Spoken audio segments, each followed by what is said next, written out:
C'est un immense plaisir et un honneur pour moi d'être avec vous à cette heureuse occasion qui nous est offerte par la grâce d'Allah de se retrouver autour de l'un des projets majeurs du ministère de la Justice et des droits de l'homme, à savoir la relecture de la loi numéro 01-079 du 20 août 2001 portant code pénal. Cet atelier est d'autant plus important que ce projet de relecture du code pénal n'a jamais pu atteindre un niveau d'examen aussi élevé afin de créer les conditions d'un atelier national de validation avant son introduction dans les circuits d'adoption gouvernementale. Vous conviendrez avec moi que l'étape de début dans le processus d'adoption de cet avant-projet de loi est cruciale. Elle est le couronnement d'un long processus, commencé il y a plus de 3 ans, pour répondre à une forte attente du département en charge de la justice, à savoir la relecture d'un important lot de textes touchant à plusieurs aspects de notre droit interne. Il s'agit de l'essentiel de nos textes de loi, outils du travail quotidien des acteurs de la justice pour les adapter à un faisceau d'exigences allant de la nécessité de moderniser notre droit interne à l'obligation de nous conformer à nos engagements internationaux et à la satisfaction des besoins des justiciables. Ce forum d'échange, regroupant des participants choisis en raison de leur expérience et de leur qualité propre, devra consacrer les efforts de plusieurs années de labeur soutenu.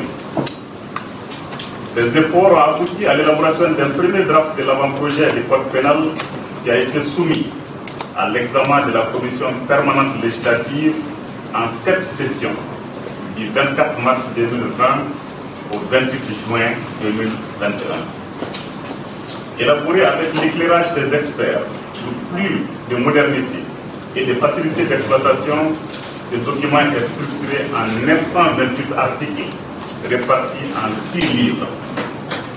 Je me réjouis de la démarche cohérente de codification qui a été adoptée, favorisant non seulement l'intégration de plusieurs autres dispositions répressives ressortissantes d'autres textes épars, mais aussi la prise en compte de certains comportements et de certaines préoccupations actuelles de notre société. Il s'agit notamment des questions relatives à la responsabilité pénale des personnes morales, aux violences basées sur le genre, à la répression de l'esclavage, aux mineurs en matière de terrorisme, aux crimes internationaux imprescriptibles, à la cybercriminalité, à la traite des personnes et au trafic illicite des migrants. Mesdames et messieurs, la relecture du code pénal nous donne l'occasion inouïe de réorienter ce principal outil de répression qu'est le code pénal vers plus d'efficacité à travers la correctionnalisation de certaines infractions en mettant l'accent, j'allais dire, sur les sanctions pécuniaires dans certaines matières, notamment les infractions de corruption et de délinquance économique et financière. C'est en droite ligne du cadre législatif et réglementaire que notre pays s'est donné en matière de lutte contre l'enrichissement illicite avec la création de l'Office central de lutte contre l'enrichissement illicite. Cela constitue également une œuvre de parachèvement de la réforme introduite à travers la création du Pôle national économique et financier. Je suis persuadé que la réadaptation de notre code pénal au contexte d'une justice plus moderne, plus efficace, plus diligente et respectueuse des droits de l'homme est une nécessité absolue. Cela nous impose la nécessaire complémentarité et cohérence entre le code pénal et le code de procédure pénale dont la relecture nous conduira à la suppression des cours d'assises et leur remplacement par des chambres criminelles au niveau des tribunaux de grande instance. Je voudrais affirmer, ici et de façon solennelle, tout mon intérêt et tout mon attachement à l'aboutissement de ces 2 projets phares, la relecture du code pénal et celle du code de procédure pénale, afin de redonner à notre pays toute l'admiration de la communauté des juristes qui lui avait valu les avancées remarquables du code pénal lors de son adoption en 2001. Certes, le succès de la lutte contre l'impunité, la corruption et la délinquance économique et financière passe par des ressources humaines de qualité. Mais il demeure indéniable que notre arsenal juridique mérite ce toilettage nécessaire pour renforcer l'applicabilité et l'efficacité des textes. Cette conviction repose sur l'engagement du gouvernement, sous la conduite du Premier ministre chef du gouvernement, et les orientations du président de la transition chef de l'État, le colonel Assimi Goïta. Mesdames, Messieurs, l'adoption le 24 décembre 2019 de la loi d'orientation et de programmation du secteur de la justice pour la période 2020-2024 a donné un nouveau souffle à la justice en prévoyant tous les axes d'intervention nécessaires pour la rendre moderne, accessible, efficace, de manière à restaurer la confiance des justiciables en l'institution judiciaire. Une place de choix est laissée aux réformes législatives et réglementaires dont les chantiers évoluent de manière satisfaisante grâce au soutien du projet Mali Justice Project USAID. Ce projet a été aux côtés du département dans la quasi-totalité des réformes entamées, de la relecture du code pénal et du code de procédure pénale à celle de la loi sur l'organisation judiciaire et du code de procédure civile, commerciale et sociale, en passant par les réformes législatives relatives aux frais de justice, au statut de la magistrature, au code de déontologie, au plan de carrière des magistrats ainsi qu'à la classification des juridictions. Permettez-moi de saisir cette occasion pour dire toute notre satisfaction pour les nombreuses actions d'appui apportées au secteur de la justice par le projet Mali Justice Project dans divers domaines, notamment la gestion des juridictions, des parquets et des greffes par le renforcement des capacités des personnels de la justice, l'organisation des conférences, des parquets, des sièges et des greffes, la prise en charge des sessions du groupe de travail chargé de la relecture des textes portant création, organisation et fonctionnement et cadre organique des services centraux, la prise en charge des travaux de la commission permanente législative chargée de la relecture de plusieurs textes de loi. Soyez-en remerciés, M. Jean Lavoie. L'aménagement d'une salle de conférence moderne à la Direction nationale des affaires judiciaires et d'ISSO, dont l'équipement sera assuré par le programme des Nations Unies pour le développement et la direction des finances et du matériel du ministère de la Justice et des droits de l'homme, fait aussi partie des actions en cours qui méritent d'être saluées. Au nom des plus hautes autorités de la transition et à mon nom propre, je voudrais adresser les sincères remerciements au projet Mali Justice Project et à travers lui, le gouvernement et le peuple américain pour toutes ces actions réalisées au profit de l'ensemble du secteur de la justice. Grand merci. Mesdames, Messieurs, l'un des objectifs de cet atelier est de faire en sorte qu'à l'issue de 3 jours de nos travaux, un document final puisse en sortir, extirpé de toutes les insuffisances et incohérences relevées ça et là, et suffisamment élargi pour prendre en compte toutes les nouvelles formes de menaces pour la sécurité, la tranquillité et la paix sociale dans notre pays. Je ne doute point que la qualité des experts et l'expérience des personnes ressources invitées à cet atelier permettront d'atteindre les résultats escomptés.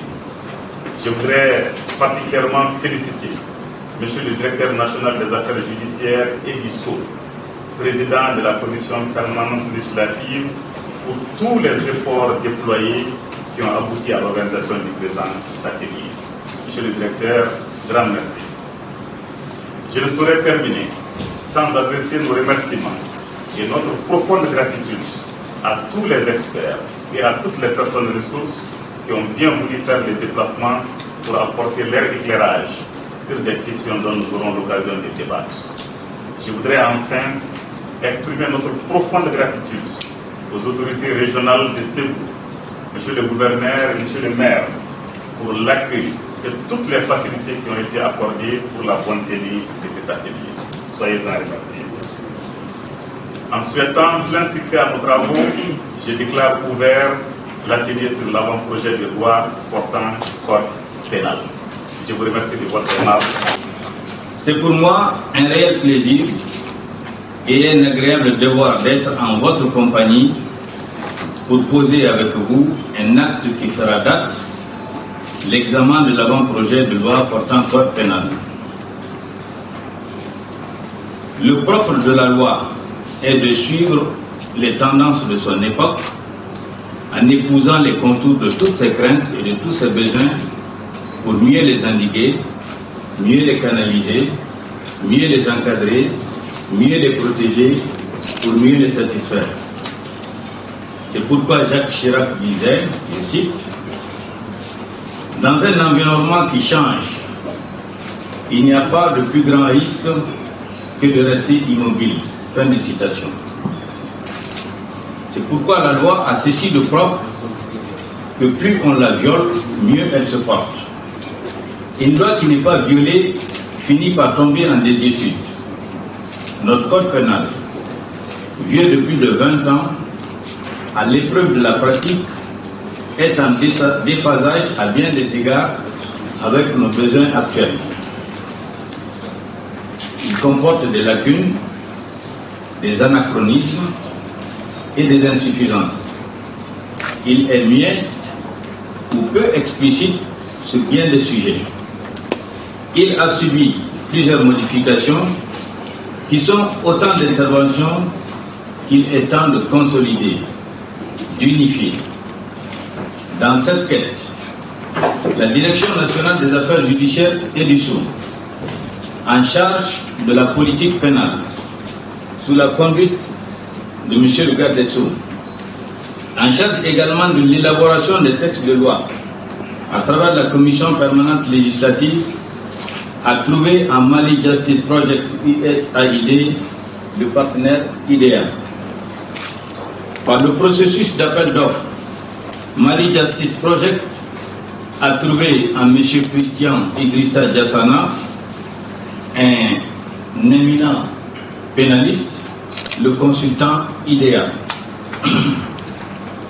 Dès lors, les fruits ne peuvent que tenir la promesse des fleurs. Jugez-en vous-même. Le consultant nous a présenté un texte de 6 livres, totalisant environ 928 articles, contre seulement 328 pour le code pénal en vigueur. Il prend en compte la responsabilité pénale des personnes morales, les violences basées sur le genre, les dispositions relatives à l'esclavage, la question des mineurs face au terrorisme, la prévision de la haute trahison, le délit d'apparence, le financement occulte des partis politiques, etc. Il innove, excusez-moi, par la numérotation analytique, l'échelle des peines, pour ne citer que cela. L'avant-projet a été soumis à l'examen de différentes équipes composant la commission permanente législative du 27 mars 2020 au 28 juin 2021 en 7 sessions. Les membres de la commission permanente législative, pour l'excellent travail abattu, méritent toute notre reconnaissance et vous en faites partie, Monsieur le ministre, vous et Monsieur le Président de la Cour suprême. Félicitations à vous. C'est au bout de ce long processus, long et complexe d'ailleurs, qui a vu intégrer nombre de recommandations fortes, que l'étape de Ségou a été programmée. Il s'agit ici de passer en revue l'ensemble du texte, pour l'examiner en la forme et au fond, le critiquer pour l'améliorer, le compléter et le corriger au besoin. Comme dit le proverbe, tout seul on peut aller vite, ensemble on peut aller loin. Ensemble aujourd'hui nous sommes, car notre destination est lointaine. Il s'agit pour nous de proposer un code pénal qui, pour l'essentiel, satisfera nos justiciables sur plusieurs générations. Un document solide et de référence à la hauteur des hommes et des femmes de grande qualité que vous êtes pour le concevoir. Nous devons également cette rencontre, Monsieur le ministre, encore une fois à notre partenaire, j'allais dire stratégique, Mali Justice Project USAID, que je vous prie d'ovationner pour l'excellent accompagnement dont il nous gratifie pour améliorer notre offre de justice. Je vous remercie. Il y a bientôt 6 ans que le USAID s'est engagé à assister le gouvernement malien dans ses efforts visant à bâtir un système de justice performant, efficace, crédible et jouissant de la confiance des citoyens. En tant que directeur du Mali Justice Project, je tiens à remercier le gouvernement américain pour son appui indéfectible à cette noble cause. Grâce à une collaboration remarquable entre le ministère de la Justice et le MJP, plusieurs chantiers ont été ouverts, notamment dans le domaine de soutien aux services centraux du ministère de la Justice et des Droits de l'Homme, la modernisation de la gestion des ressources humaines, le renforcement des capacités des responsables en matière de gestion budgétaire et comptable, la formation des acteurs de la justice sur des thématiques variées portant notamment sur l'éthique et la déontologie, l'accès à la justice et le soutien à plus de 16 organisations de la société civile et leurs parajuristes, la traite des personnes et le trafic illicite des migrants, les violences basées sur le genre, la lutte contre la corruption dans les corridors routiers et j'en passe.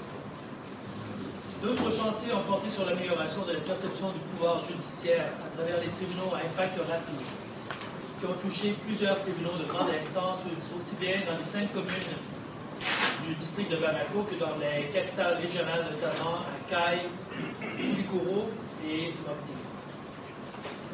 L'ouvrage intitulé 100 fiches juridiques de la justice expliquée aux Maliens, qui a été traduit dans les langues nationales, constitue par ailleurs un vecteur important qui permettra aux citoyens de mieux connaître et défendre leurs droits. Je voudrais enfin souligner la contribution déterminante de l'USAID Mali Justice Project en tant que partenaire stratégique du ministère de la Justice et des Droits de l'Homme dans le cadre de l'élaboration de la loi d'orientation et de programmation pour le développement du service public de la justice pour la période 2020-2024.